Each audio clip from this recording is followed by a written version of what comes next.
শুক্রবার ভোররাতে ক্যান্সার আক্রান্ত মহিলার বাড়িতে উচ্ছেদ অভিযান। ডিভিসি রীতিপেশ কর্তৃপক্ষের ভাঙা হলো মহিলার বাড়ি। ঘটনাকে ঘিরে উত্তেজনা দুর্গাপুরের অর্জুনপুর ডাংপাড়া এলাকায়। ডিভিসির দুটি গাড়ি আটকে দিয়ে তুমুল বিক্ষোভ তৃণমূল কর্মীদের।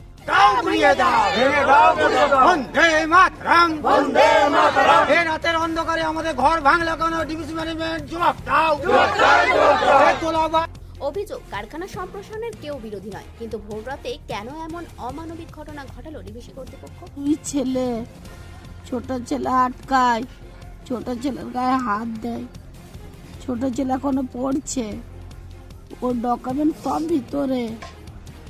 আমার ভেলুরে প্রেসক্রিপশন, আমি ক্যান্সারের মানুষ, আমার চোখের প্রবলেম। কখন এসেছিল?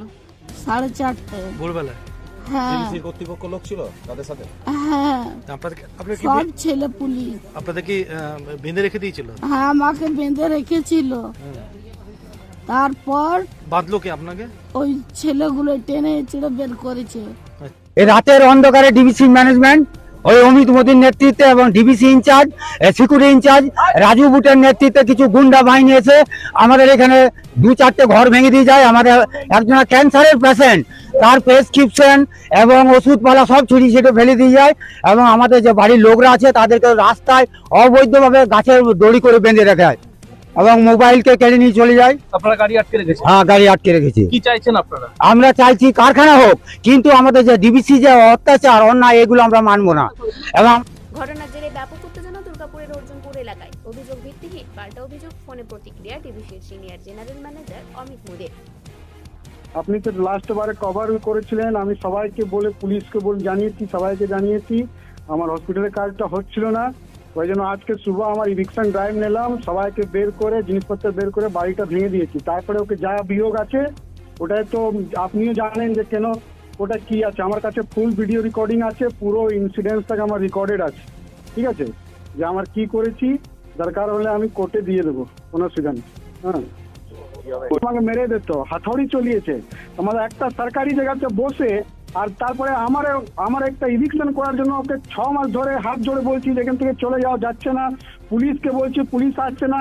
তো আমার একটা হসপিটালে হবে না ওখানে লোকজনের জন্য, না আমি বসে থাকবো? তো আজকে আমার সকালে গেলাম, আমার সবকে বাড়ি থেকে বের করে জিনিসপত্র বের করে তারপরে আমার ভেঙেছি। তারপরে অত রাগ যে আমাকে বলছে যে তোমাকে শেষ করে দেবো, টাঙ্গা নিয়ে আমার মারতে এসেছে। তো কেন, আমি কি করেছি যে আমাকে টাঙ্গা নিয়ে মারছে? আমি কাজ করব না? আমাকে যে একটা গভর্নমেন্ট দায়িত্ব দিয়েছে ওখানে একটা হসপিটাল বানানোর জন্য, ওটা আমি করব না? তারপরে অভিযোগ, তো যাই অভিযোগ আছে দিতে পারে বলুন। আমার কাছে পুরো ফুল ইভিকশনে আমার ভিডিও আছে। হ্যাঁ, আমার সব রেকর্ড করেছি যে আমি কি করেছি। ওই জন্য আমার কোনো নেই। আর দরকার হলে আমার তো একটা যে আমি যে করেছি আমার একটা কমপ্লেনও দিচ্ছি যে আমাকে মারতে এসেছে টাঙ্গা নিয়ে।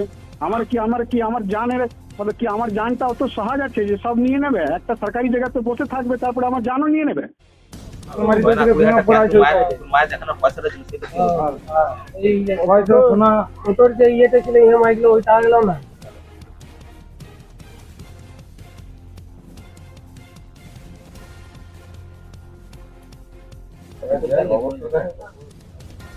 দুর্গাপুর থেকে অনুরাধা সেনগুপ্ত রিপোর্ট, খাঁটি খবর।